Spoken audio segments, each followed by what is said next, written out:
This season of the Creative Piano Teaching Podcast is proudly supported by My Music Staff.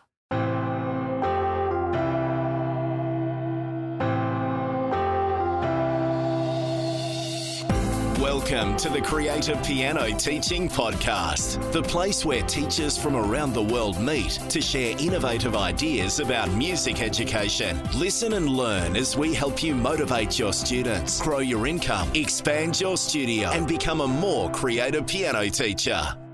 Welcome back to the Creative Piano Teaching Podcast, episode number 156 of season 1, 2019. My name is Tim Topham, your host for the show, and a very special welcome if this is your first time here. The Creative Piano Teaching Podcast is your home for inspiration, ideas, business, and teaching strategies to help support your teaching and grow your studio. And a very special welcome, as always, to my Inner Circle piano teaching community members. So today's guest is someone who you have already met a few times on the podcast. He's also been on some of my expert chit chats, other interviews and webinars, and I'll be introducing him in just a moment.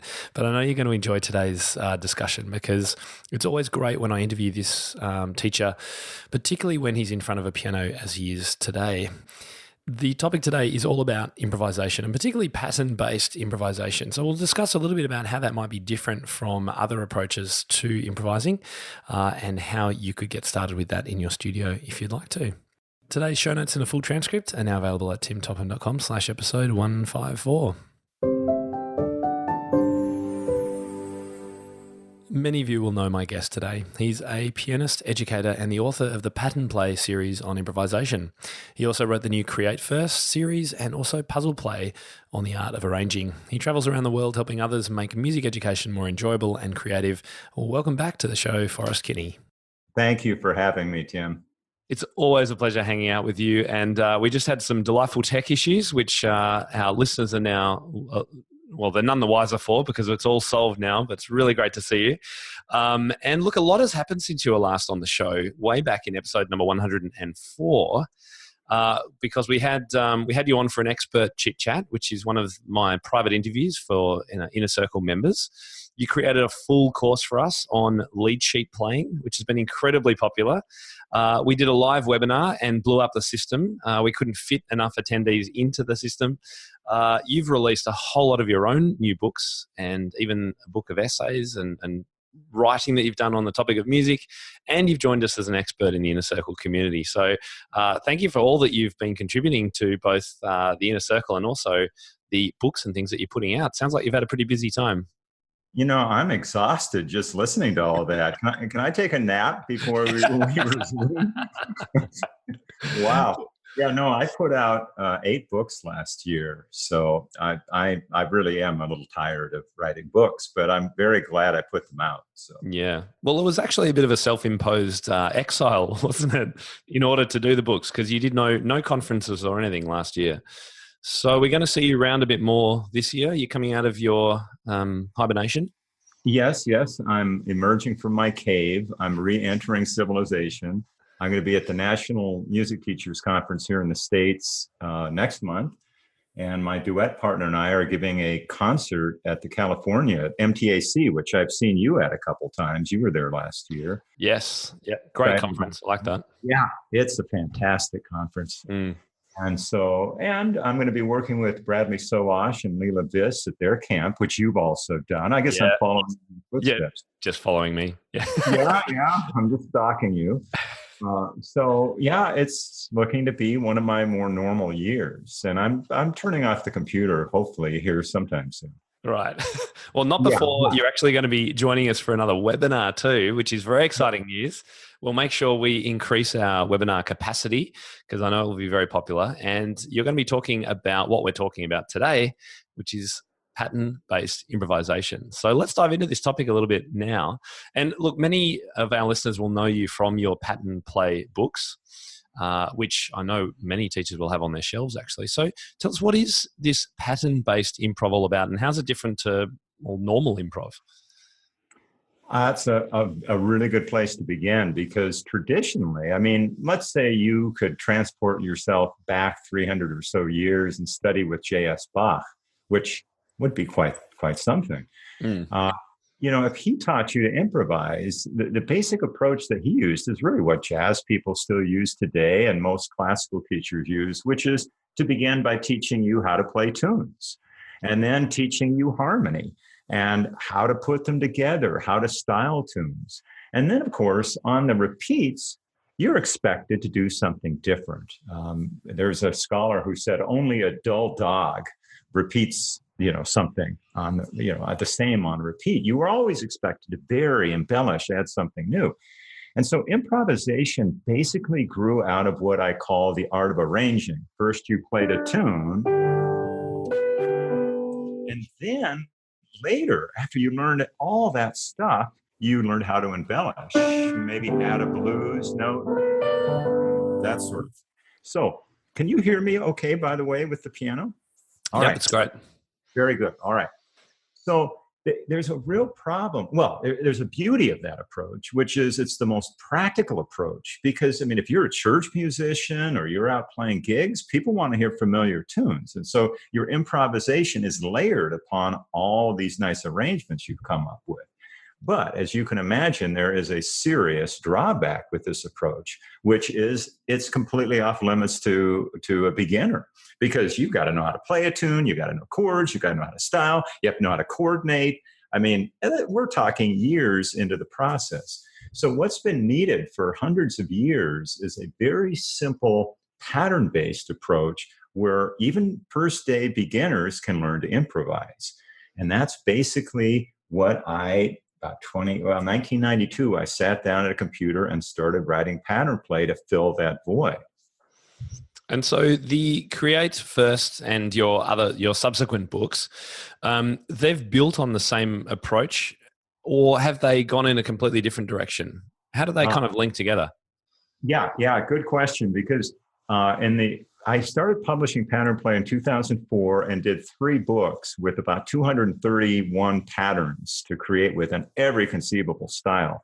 Because one thing I try to get in people's minds right away is improvisation is in any style, not just jazz and blues or in the style of classical. And those were geared towards a solo pianist, because at the time I was kind of a solo player and thought in those terms. But then I started playing duets with people, and it changed my life. And I began to discover something I now call the duet to solo approach, which is basically if the teacher provides a duet environment that is a very safe, welcoming, harmonic environment for a student, that's when the first day beginners can sit down and play. The teacher says, the teacher might start by playing this and say, just make sounds with me on black keys. And any beginner can make sounds by exploring. And so what I discovered is that the duet approach was really the way to go, which then morphed into the solo. So then I wrote another pattern play series, which unfortunately I called by the same name, Pattern Play, because it's such a good name, I refused to let go of it, but it's caused way too much confusion. And that series is published by the Royal Conservatory of Music. And in that series, each piece is presented first as a duet, so the teacher can play a duet with the student. Then you turn the page, and there's a solo version. So the same piece can be played solo. Then you turn the page, and there is a trio version so that small groups, trios, quartets can play together. And that's the real advantage of that series, is you have those different modalities. But then I found that the pieces were not really, a lot of them, that beginnery. Right. Yeah, a lot of teachers were saying, look, blues on black is a great pattern, but I don't have too many beginners who can play that solo. They can do a duet, but not solo. So then I created Create First so that it had simpler patterns. It was better organized to teach all the scales and intervals and modes and chords. And it was available in PDF form so that you there in Australia could buy it instantly. Because I had people complain to me justifiably that it costs more to ship than they could imagine. And they're going to have to mortgage their house and sell their children to get, these books. And being that I didn't want children sold, I thought, I'm going to make these available as PDF. So that's what the Create First series is. It's once again formatted as duet and solo. But now duet and solo are in separate books so that teachers have their own book and students have their own solo book they can take home. I don't know about you, but one of the things that I find hardest is that jump between a student just doing a bit of right hand twinkling on the black keys, which I love doing in lessons. The jump to then playing solo hands together and keeping often a consistent rhythm in the left hand is a real struggle. So have you got any tips there? Any ideas? Oh, yeah. I mean, I agree with you, Tim. That is the issue. And I've had many students, like I have a student now named Lydia, who just turned 9, and she loves to play duets with me. And I mean, we could spend the whole lesson doing duets, but can I get her to play solo? Even though she's a good player? No, she just kind of refuses. And it's because of that darn two-handed coordination thing. Mm. But the basic approach I use is we play duets until they gain a certain fluency with their right hand. Then what I call the duet to solo approach, I say, hey, I want to play the top part. I mean, you're getting all the fun up there. I'm just down here playing accompaniments. So we trade places, and I teach them to play a left-hand accompaniment, just the left hand while I'm improvising. So let's say I teach them to do maybe a simple fifth like this, and then I'm up here improvising. Then I say, okay, you know how to play the right hand. You know how to play the left hand. I think you're old enough and wise enough to try to put it together at home. And they go, oh, no. And I say, okay, here's the technique that works for everybody. And it really does. Though the coordination of the two sides is difficult, if people play in exactly the same rhythm, it's not. It's just like hitting a log with a stick with both hands. Yeah. So what I say to the student is, okay, with that pattern, we're just going to do the same rhythm in both hands. So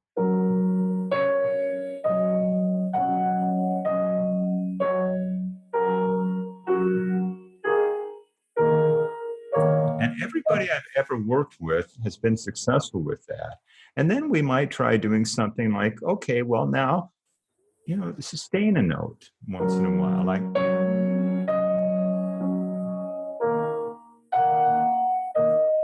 So again, we're working with simple either extensions of the beat or subdivisions of the beat, like maybe playing eighth notes.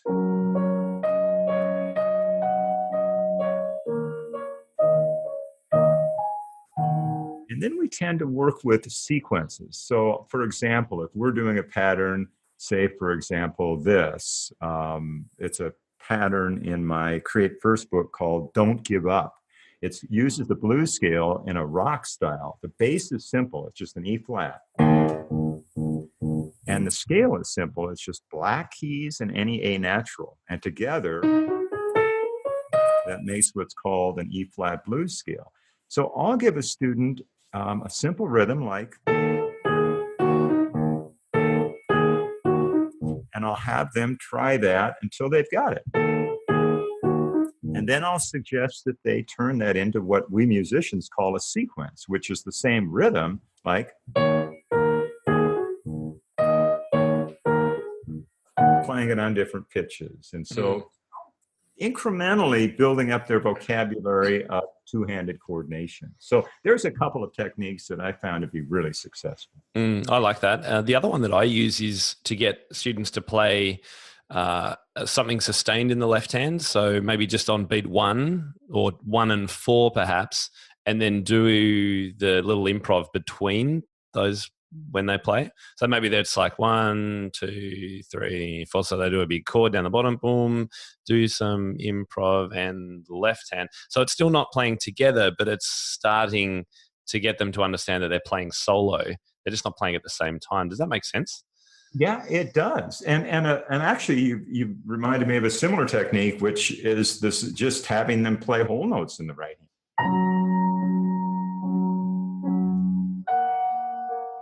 Kind of taking what you just said and then moving it a little closer to putting the hands together. Yes, yeah, absolutely.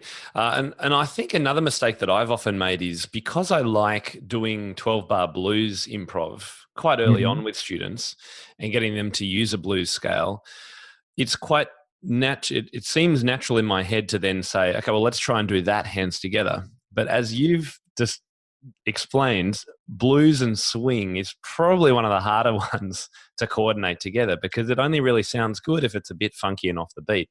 So to start with non-jazz, non-blues is probably a better approach. Yeah, exactly. You're right. The essence of those styles is really a syncopated rhythm, and that is challenging even for teachers to often do. So. Yeah, absolutely. And I really love the opportunity to teach students about theory through practical experience. So do you use that approach as well?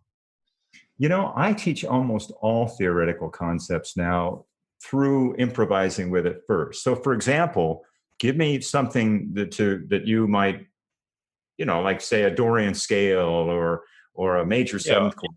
Yeah, let's go with a dominant seventh chord.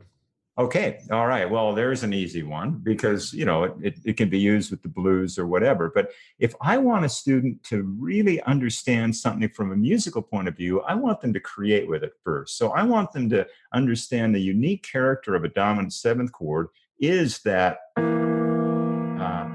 diminished fifth or tritone, or what in medieval theorists called diabolus in musica, the devil in music, that dissonant interval. And I want them to understand that that's the essence of that harmony.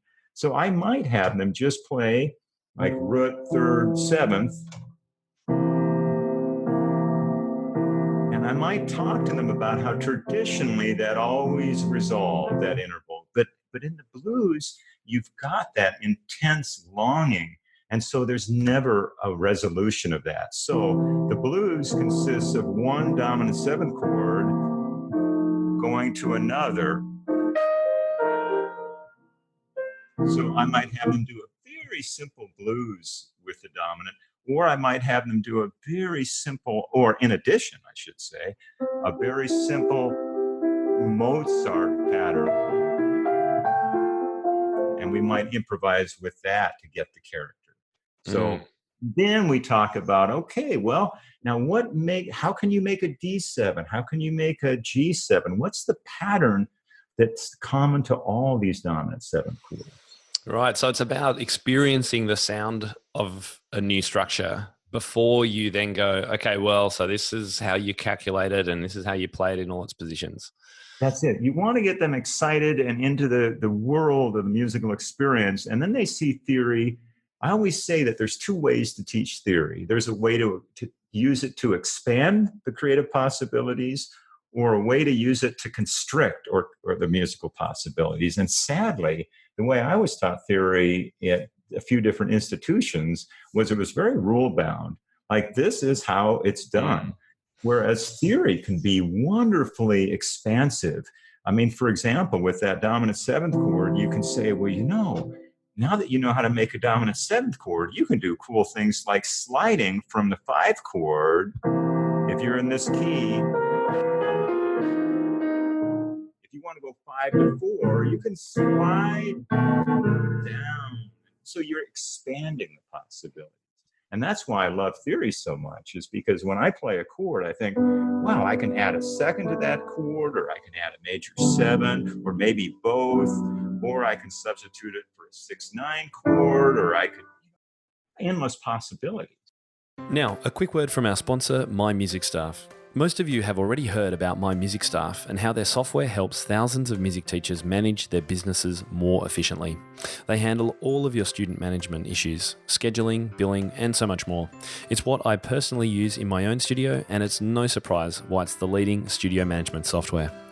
What I think really makes My Music Staff stand out is its community-driven development and personal approach to customer support. It was such a pleasant surprise jumping into My Music Staff for the first time and realizing how in tune it was with my business and the ins and outs of a music studio. Since they partner with the music community to develop their software, they've been able to anticipate what teachers need and are constantly improving their software to exceed expectations. And a more recent example of responding to community feedback was the addition of a very popular feature, streaming video and audio files directly within the My Music Staff app. And that means that no longer do you have to download files to your device. So it makes it incredibly easy to share content with your students. My Music Staff is super easy to get up and running. The transition away from paper and spreadsheets is painless.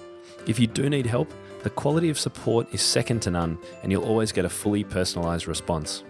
I have yet to see the level of attention and care I receive from my music staff provided by any other software platforms I use, and I use a lot of software in my business. So what have you got to lose? Just go to mymusicstaff.com and sign up for their free 30-day trial today.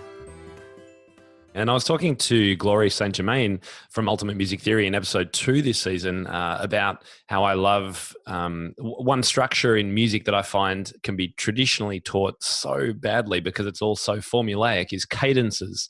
Oh, And most theory courses, you have to do 4-part harmony, cadential movement, right? And you just learn the rules, don't you? It's like a maths equation. So I'm interested to know how do you, that's a structure that I'd be fascinated to know how you explain or explore with students.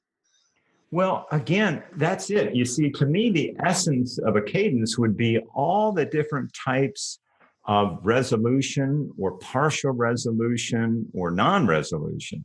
So, and I would, maybe talk with students about how it compares to a comma and a period and a semicolon, all these, or a dash, all these different ways of punctuating speech. We have similar ways with cadences. Do we come to a complete sense of resolution by ending with the root? Or do we end with the third to kind of give a sense of open possibility? So then I would have them improvise with these different ways, again, to experience and feel it. If they don't feel it, I don't care how much knowledge you have. If you have no feeling, I mean, it really doesn't help you create. What about the teachers who are listening and going, "Oh, Forrest, this all sounds so good, but I just don't have time. They've got a theory exam coming up in 2 months. They just need to know this stuff. I just got to get it out there. They've got a recital coming up." What do you say? Because I know that is a really big problem for a lot of teachers. Oh, it's a huge problem. I would, oh boy,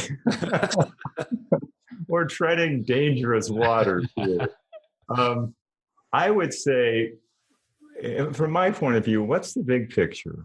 It's a lifelong love of learning. And to me, I've been making music for 50 years, and I still sit down at the piano and I look at the piano and I get excited. It's like, ooh, what am I going to discover today? Like right before we talked, I discovered the coolest thing in A-flat Lydian, and I love that key, but I found something totally new just now. And so what is our real goal in teaching? Isn't it to instill that delight, that lifelong love of delight? So after 50 years, that student will still have that delight. And so if that's our goal, then next week's theory exam would be put in that context. And so I would tend to say,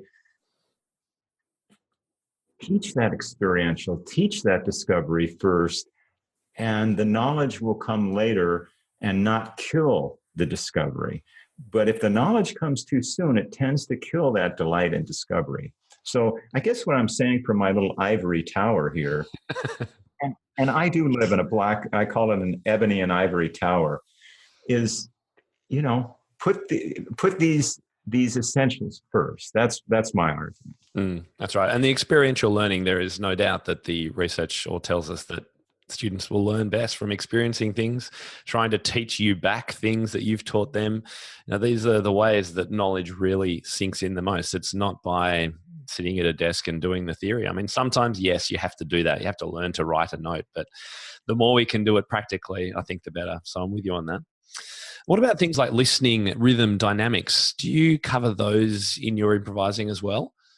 Well, I think, you mentioned listening. I don't know of any better way to teach listening, creative listening, that it's, to me, creative listening is listening that is responsive. In other words, I can hear this B flat and I'm listening to it, but responding to it is something very different.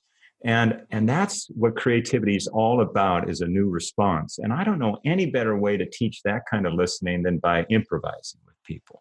And I don't know any better way to teach rhythm than by playing rhythmic duets with people. I mean, that one I used earlier, that don't give up pattern. I'm playing that with a lot of my students now. And that left hand is just, again, hitting a log with a stick. And they're getting the beat. And I've had students who really have no sense of pulse, who you do this with them week after week. You just play quarter notes together, finding the beat together, and everybody eventually starts feeling that pulse. I had one student who was incapable of rhythm. I mean, I tested my patience more than I think any student I've ever had. But after he finally got the beat, a year later, he was playing a Latin syncopated piece with me in the recital a year later. I mean, he was playing off the beat convincingly because he finally felt the beat he could play off. Yep. I can see how that links in so well with this exploratory, improvisationary playing. And what about groups? Because I know you tend to teach one-on-one, but does this work in groups, and how do things change? Yeah, because it's pattern-based, that is, it's built on short repeating accompaniments. By the way, I should mention that in my approach, there are patterns, which are these short repeating accompaniment figures. For example, something like Ireland would be.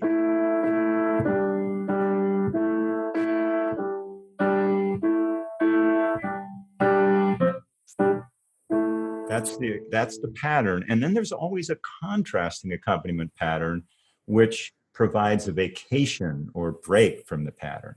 So with that said, I should have mentioned that earlier. How does a group do this? Well, let's take Ireland. You divide up the keyboard into three parts. There's almost always a bass part. There's always an inner voice or harmony part in the middle. And then there's always a soloist on top. Or not always, but usually. So in Ireland, I would give a student on the bottom a bass. A simple bass would just be right on the beat. I would encourage a little more advanced student to start dancing around the beat a bit. The student in the middle would play just simple triads. Again, a more advanced student, I would encourage you to vary that, to improvise with those notes.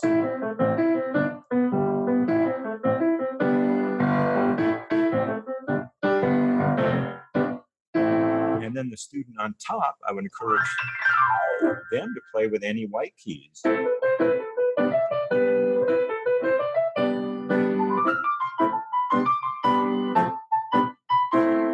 So you get three kids playing together at once. But now, if you've got a group of 6 kids or 5 kids, I play a game I call musical chairs. So I have the 3 kids stand behind the 3 kids that are playing and watch them and listen.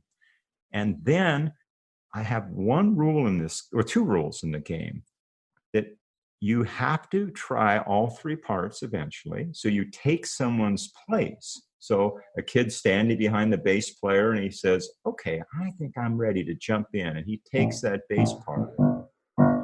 The other rule is that you can't stop the beat, or you have to pay $50. So, and the kids, they're like, $50. And I say, yeah, I'm pretty strict about this too. This is how I afford to go to Hawaii every year. $50 fines. So you get these kids moving around and trading places, and you don't script it. You just say, okay, you have to play all 3 parts. And little kids love to crawl under the grand piano.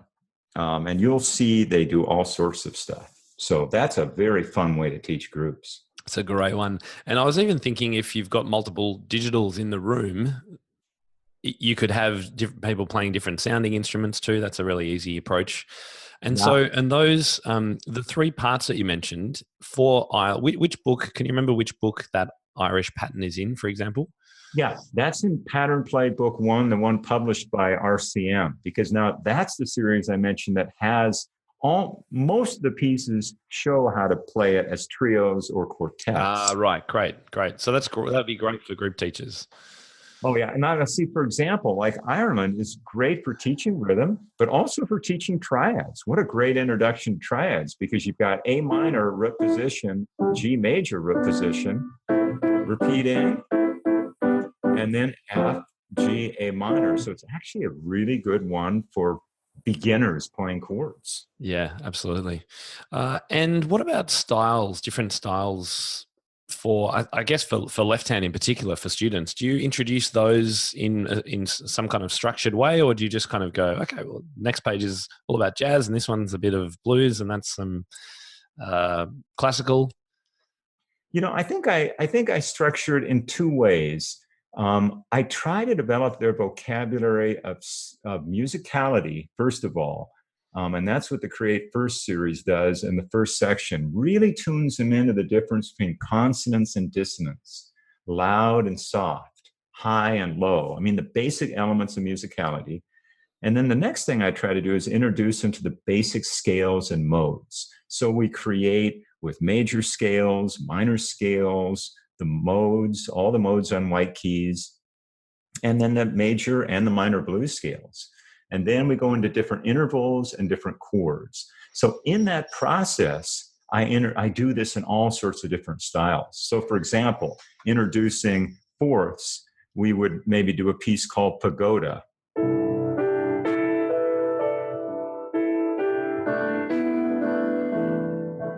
Those are all fourths in the left hand on white, or on the right hand on white keys. Then we might do a piece called Fourth Dimension, where the left hand is in a Dorian mode and playing nothing but fourths.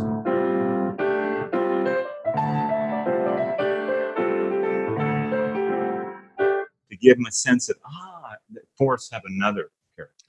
Right, yes, because the first one was instantly had an Asian Oriental flavor. The second one had none of that. It just goes to show.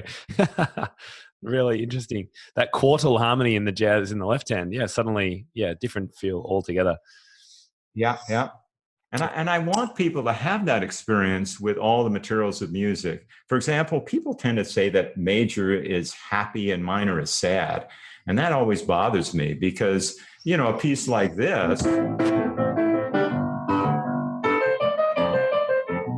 that's a minor blues scale, but I wouldn't call that sad. And likewise, here's a major piece.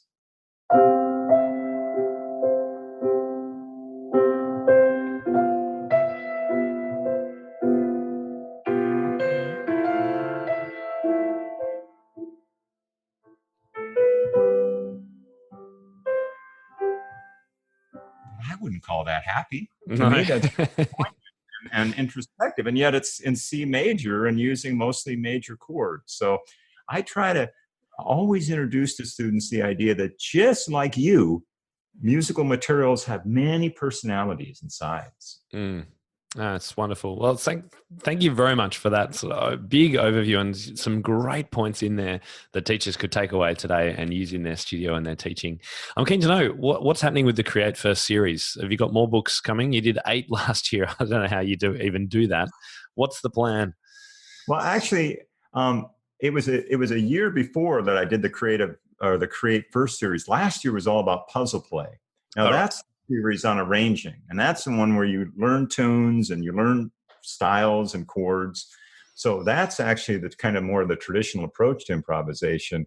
But the Create First series, I've only got 6 books in that, and I'm moving through the keys. So the level 1, which has a duet and solo, it's all on black keys and white keys. Level 2, it's intervals and chords on white keys. And then level 3, which I got done last summer, is keys with 1 sharp and all the modes. So E minor and C Lydian and D Mixolydian. And now I'm working on the next one, which is all the modes with 1 flat. And then there'll be 2 sharps and 2 flats and 3 sharps and 3 flats. And then I'm an old man with gray hair and a very sore back. But I die satisfied that I've covered all the keys. Very good. Well, we love all the resources that you're creating, Forrest. And it's so good to hang out with you and chat again. Thank you so much for joining me today. Where can people go and find out more about your fantastic resources? I have a website, which is named after me, coincidentally. It's www.forrestkinney.com. And Forrest is spelled with 2 R's, and Kinney is spelled Kinney. And there you can, see sample pages. I have a sampler that's like 200 pages from, I think, 37 of my different books. And that's a freebie. And there's videos that that introduce all the different things. So it's a pretty good resource in itself. And then of course you can help support my retirement by buying books too. And you can also hang out with Forrest in my inner circle. He's one of our expert teachers there, answering questions and giving support to lots of our teachers. And we'll also see you on the webinar coming up really, really soon. Thank you so much in advance. I'm really looking forward to that. The webinars with you have been a lot of fun. I love them every time, and we get such a great response. So we'll be diving into this topic in more detail, you at the piano and me asking some hopefully interesting questions. Sounds like fun. And you always ask good questions. I hope I give you enough room to ask them. I tend to get up on my soapboxes. So. No, it's okay. You can get down from your ivory tower occasionally. You'll be all right. Beautiful. Have a great evening, Forrest. Thank you so much for your time today. All right. Thank you, Tim. It's always a pleasure to talk with you. See you later. Yep. Bye-bye. I do hope you enjoyed today's episode with Forrest. And as always, I love hearing him play and just demonstrate things because it's just so natural for him. And I do hope you'll try out some of these ideas in your studio and perhaps even grab some of Forrest's resources, which I highly recommend. So next week on the podcast, we're talking about something a little bit different, actually. It's more of a business topic. And it's the kind of podcast and discussion that you'll find very, very interesting if you're feeling at all overwhelmed with all that you have to do in your studio. If you would really love to find a little bit more time to spend either working on your business instead of struggling in it, or perhaps you'd like to spend some more time either with your family or doing your own practice. It's all about how to hire what we call a virtual assistant. So I'm going to tell you more about what that is, how on earth it works, what you might pay them, and how to hire them in next week's episode. So if you have administrative tasks that you think someone else around the world could potentially help you with, and that might free up a little bit more time for you to spend on doing the things that you should be doing and not being overwhelmed with administrative tasks that someone else could do, then definitely tune in next week. I can't wait to share those ideas with you. My name is Tim Topham, and this is the Creative Piano Teaching Podcast. As always, thank you so much for tuning in. Just before you go, if you've enjoyed today's show, I'd love for you to check out my Inner Circle piano teaching community.